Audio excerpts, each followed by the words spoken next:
Ndị be anyị kene m unu. Asịkwa m ka e chiri ya zere. Daalụ unu na-ekwu ntị esola n'ife anyị na-eme na Eastern News 24. Asịkwa ka Chukwu okike abịa ma gọzie na anyị. Ise. Alright, ya dịka o si na-aga, unu anụgonu ka o si aga nụnụ. Akwa Igbo leaders fa na-ebezi akwa kịta. Fa na-ebezi akwa na Mazi Nnamdi gwara ya agwa mana ya anụghị gwara ya agwa ife egwu ha na-agwụ na ka ị na-ada n'ife akwa ị na-afụ ụzọ. Igbo leaders are now crying that Mazi Nnamdi Kanu tell them this. And after the Nigerian government betrayed the file, betray Abifa. Water ka akọrọ fa. Mazi Nnamdi Kanu gwara unu ife a na nkwọ, gwunia n'orie, gwunia n'afọ, mana unu adụlọ. And nke a kịta na-abagode ha ezigbo alụ wọtọ. Ọ na-abagode fa alụ. Ịghọtago? So, gee ntị ka unu ya bụ ife. Ka m jidegodi ebe a nke ọrapụ dị ka ma ekwuchaghị ife dị m n'ọnụ mana ka m tigodoro ya bụ obele azụ kunu nghọta ife unu na-eji enu kịta because Igbo are now crying. Igbo leaders ndị a na-ekwoghọ na nna Mazi Nnamdi Kanu they are now crying. Fa na-ebezi fa na-ebezi ka egwu kịta. Ịghọtago? Alright, ka anyị ga ya bụ ife Alright, over to you. Epic center of this anti-Igbo charade we saw played out in Lagos. So, and I've said it repeatedly on this show, it's still shocking to me till today that even Bola Tinubu himself have not come out to counter whatever was said by Onanuga on his behalf, under his watch, as his boss, as his campaign spokesperson at the time. He never did. It's still shocking that the Lagos State governor himself did not even bother not to even address the issue by MC Olomo. No, not even to address the treatment by MC Olomo or the statement that we are talking about right till date. And guess what? People were harmed because of these characters that displayed at the top at echelon of power. People were harmed because they felt like the likes of MC Olomo, for instance, we know who he is and his relationship with Tinubu. So if you cannot tame him when he made such a statement, an empathetic leader, a leader who understands, who is compassionate about the welfare of his people, who understands that every life counts, would immediately put up a counter statement and say, no. We have seen it severally in Obi's case, for instance. We have seen it severally in Atiku's case, even though you may not. We have seen, for instance, someone made a statement that wasn't authorized by Atiku. Atiku came out and countered that statement. That is what leadership is about. I don't want to believe that Bayo Onanuga controls Tinubu and that maybe he's scared of Bayo Onanuga. That's why he cannot counter that. Or should we take it that what Bayo Onanuga said was actually in tandem with what Tinubu, he was asked to say that by Tinubu. I mean, he was his campaign spokesperson anyway. So it's still shocking today that these men have not bothered to counter this. So I felt elated when you see an actual Lagosian, because they are not Lagosians anyway. I mean, yeah. So when the actual Lagosian comes up to say, this thing actually happened, it is embarrassing. This is not who we are. So I take responsibility and I apologize for that statement because it is against our style, it is against our culture. And now, Chief Bode George, of course, doesn't have an Igbo mother or wife or daughter that we know about. Chief Bode George is not a member of Labour Party. He's a chieftain of the People's Democratic Party, and we know that much. So having him, a true Lagosian, standing up to say, condemn the act by Bayo Onanuga, this is applaudable. This is the kind of view, this is the kind of things we need to see, our actions or reactions we need to get from those who are older, those who know better, those who know the implication of some of these things. And it's also good that he took time to also call out Wole Soyinka, for instance. He's also in position to condemn that, but unfortunately he didn't, not even till this moment. Now, but he was able to speak politically to even attack that Baba Ahmed by asking him to come on a debate with him. Now, it's also important that Chief Bode George did not stop there. He said that two things that caught my attention also is that he said, we are going to, the actual Lagosians, the elders, they are going to sit there, they are going to meet over maybe this issue and others, to actually drive the narrative of who they are as Lagosians, and begin to drive the narrative of Lagos State, and not what is being driven by non-Lagosians. Yeah, Yoruba are quite alright, but non-Lagosians who have taken over Lagos for quite some time, who are beginning to paint a picture of what Lagos is not. So it's important that they meet and begin to raise their voices, have a form of a communication, a conference or something, a board, where they can begin to speak up. Let us even know them as Lagosians, and not all of these people that have taken over governance in Lagos State and made it look like, oh, they are defining Lagos to be what Lagos is not. Lagos have always been hospitable. At least for me, I know this much.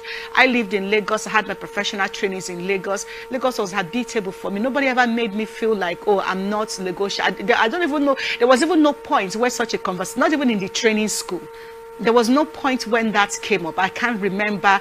In fact, the average Yoruba, the average Lagosian I met, like people who reside in Lagos, that's what I mean now, I'm not talking about the natives, they have a way of making you buy into their culture. I remember that period, Godwin, when to eat a wedu, it didn't make sense to me from the preparation, and everything was strange when I came into Lagos, or amala, for instance, and all of that. So but somehow they talked me into trying it, and it was a healthy meal, and it was a good meal. I mean, it's not my kind of staple meal, but it was healthy. It made me see that from a different angle. And then, you know, Igbos will always call Yorubas into a fame manner because they love oil. And then they discovered that they made me realize that oil in beans, for instance, is actually good. It's something really cool. And so many other things. I had a good time in Lagos, and Lagos is one place that I would love to live and go back to when I have the time. So having the likes of Bayo Nanuga and those who like that are leading him, and, you know, not make Lagos conducive for everybody. That is the death of Lagos that they are going after. And like he said, they may end up banning Bayo Nanuga himself. I mean, they own Lagos, he doesn't. I mean, that's as much I can do on Anchor's chat. Over now to you, Godwin. Let me say first and foremost, now when you mentioned the ewedu soup, you already whet my appetite here, even in Abuja, because Lagos has been a home for all. We get to try a lot of things when you're in Lagos. You get to experiment on different meals and delicacies. But you see, Vivian, I'm a bit disappointed at this point in time. With first and foremost the security apparatus of Nigeria. I'm disappointed with the governor of Lagos State. I'm disappointed with the political structures of the All Progressive Party, even till date. And at this point in time, first and foremost, I think that the security apparatus should have wade into this issue and try to even pick Bayo or pick Msuluomo and probably charge them for something, just for something at least to serve as a deterrent for Nigerians that are trying to tear the country into along ethnic lines. We should have been able to get this going. But till now, no security apparatus, no security architecture in the country has even dared to even want to speak about this issue. It's shameful, Vivian. Looking at it also, the presidency and those in the political corridors have been silent and mute about this whole incident and issues. Nobody want to talk about it. Vivian, going through to the All Progressive political party, they've been mute about this issue. The only time the Lagos State Police Command, Benjamin Odeyi, came to speak about this issue of ethnic cleansing and ethnic sentiments was when we have Sionuomo speaking and threatening the lives of Igbos in the state. I was again disappointed when Professor Wole Soyinka was attacking Dati. I felt that that strong muscle should be flexed on other issues that borders on sensitivity of Nigerian. But then again, like you said, I was delighted yesterday when I saw Bode George come speak out and apologize publicly to the Igbos and try to appeal to their subconsciousness that we are one Nigerians, we are one people, and we share a lot of things in common. Lagos is your home. I was a bit excited, at least for once. We get to see somebody build back hope for Nigerians, build back some form, because we are teared along ethnic line, Vivian, if you like it or not. This election succeeded in tearing us apart into different ethnic biases, and it's really sad as a people that we don't even know our direction right now. But then when you see elder statesmen right now come out to say, hey, we are one people, We are a family. Lagos is a home for all. It's a commercial hub of Nigeria. It's a commercial hub of Africa. Now, this gives us, especially those of us in the media space, it gives us hope that Nigerian can succeed, that Nigerian can be built, and Nigerian can sustain the pace it has maintained over years. But then, Vivian, again, what bothers me right now is the fact that Bobby George is just the one person that is trying to speak out and try to unify the diverse ethnic groups in Lagos State and Nigerian on board. Now, Bode George is just one man, and Bode George does not constitute a political authority as far as Lagos State is concerned. It's just a chieftain of the People's Democratic Party. Now, when I say we're going to meet with elders, now most of these elders have affiliation with political parties. Are we now saying at this point in time that the elders in Lagos State are going to come out publicly to apologize to non-indigents of Lagos State, knowing fully well at this point that Bayo Onanuga was speaking not just for Lagosians, he was speaking also for the large majority of the Yoruba-speaking people, which we call the Afro-Asiatic-speaking people of the western part of Nigeria. Now, we've not seen Westerners and Western geopolitical, the Southwest geopolitical zones statesmen come out to condemn this act, not just for Lagos State, but for the entire southwestern Nigeria. Now, does Bode George command that ethnocentric authority to be able to navigate through and to compel apologies across this region? It really calls for concern at this point, Vivian. Vivian, also at this point, looking at it also in the culture of the typical western part of Nigeria that has to do with hospitality, like you've rightly said, we begin to ask this question. If what Bayo Onanuga, what he has said is contravenes what the West stands for as a mantra, which has been hospitality from the onset, so why then are we not coming out in mass? Why then are people from the West not coming out in their numbers to condemn this whole act and some sayings by these political actors and political juggernauts, like you like to say? But then this is not just about Bayo Onanuga and Bode George, Vivian. We've seen this metamorphose into the various geopolitical zones in Nigeria, and this really calls for concern. We've seen a lot of mayhem, a lot of massacres, a lot of ethnic cleansing go on across the country, and elder statesmen are not coming out to even air their view, to even contribute to this issue. Now we're making now look like an issue that is redundant, that is relegated to the bag of inconsequential, and we allow the youth to take the front burner when it comes to this issue. Looking at the NSAS issue, looking at other primary issues that has brought us to where we are right now as a people and as a nation, we've not seen elder statesmen come out to address this issue, Vivian. It calls for concern. So I hope to see more of Bode George come out to also criticize this issue openly. I hope to see more elder statesmen, especially if Lagos State is going to set the trajectory. Then the Oba of Lagos will need to also put his feet down and probably, I know that in Yoruba culture it is difficult for a king to apologize. Yes, Yoruba culture's kings don't apologize. But we hope to see the spokespersons and the elders of this geopolitical zones come out to say that, hey, Nigerian is more important than an individual. Onanuga Bayo has spoken what he has spoken, but he has not spoken the mind of the average Western and geopolitical zone. He has just spoken for himself. And we hope to also see the president-elect come out to condemn this statement. We hope to see the governor of Lagos State also come out in the open to condemn this statement by MC Oluomo and call them by their names, so as to serve as deterrents that these old words that are spoken were not spoken by us. Rather, they were spoken by the mischief makers and political appointees and juggernauts that just want to throw into the air caution. They just want to throw cautions off the air. So I hope to see much more intertwining conversation that will play out in the weeks to come and days to come.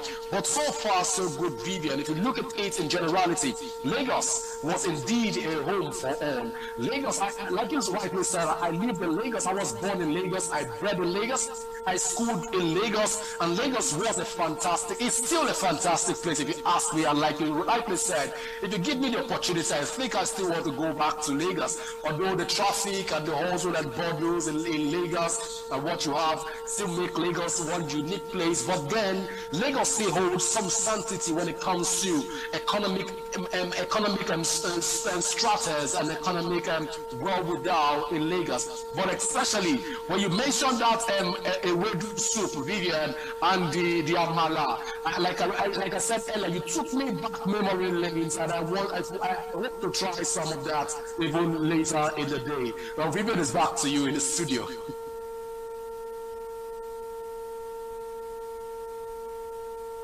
Want to admit it or not, but everything happens in Lagos. If you talk about the entertainment industry, they are not just called the center of excellence or the commerce nerve of the country or even Africa for no reason. It's not just Lagosians, and I believe that's why Chief Bode George is coming out to stamp his feet on the ground to clearly make a bold statement and to disassociate himself and Lagosians from the comments made by Bayo Onanuga, and of course, you know, questioning why the likes of Tinubu Shoyinka are yet to speak up on this particular issue. And of course, if you also remember why this Tinubu silence again is also driving a lot of the Igbo sentiment, anti-Igbo sentiment. For instance, that in his transition, the first list I believe he released of his transition committee, there was no Igbo man mentioned, or Igbo person mentioned there. And that also began an issue of he is against the Igbos. And when you have all of these layers going into which I don't totally agree, because like I said, one of the shows here, Tinubu have appointed Igbo people into his cabinet. Give it to him. I don't know, he may not be that person, but his silence again speaks volume. And like you said, Godwin, we hope that, you know, they will not deny us our Ewedu and Begiri, the things we love about Lagos, the fun, the entertainment part of it.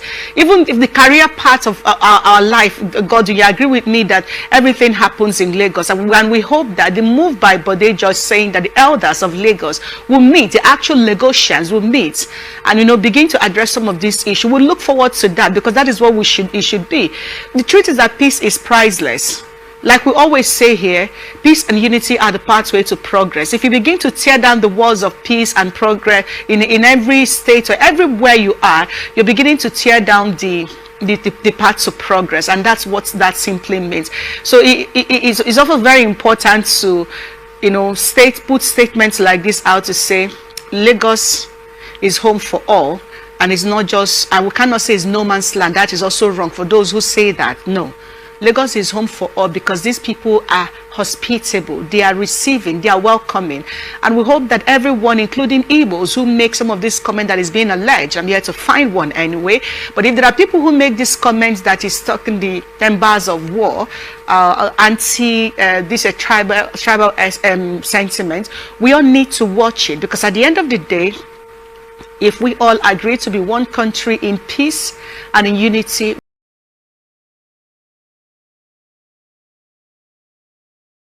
Alright, open if I name na June na Eastern News 24 kabana don't share ya. Kolichi more people, most especially these Igbo politicians. Makemono yoni bodafagwa, manafa no. Alright, thank you once again for joining us. Stay tuned at Eastern News 24. Kemesiano, the bye. Dalon linne.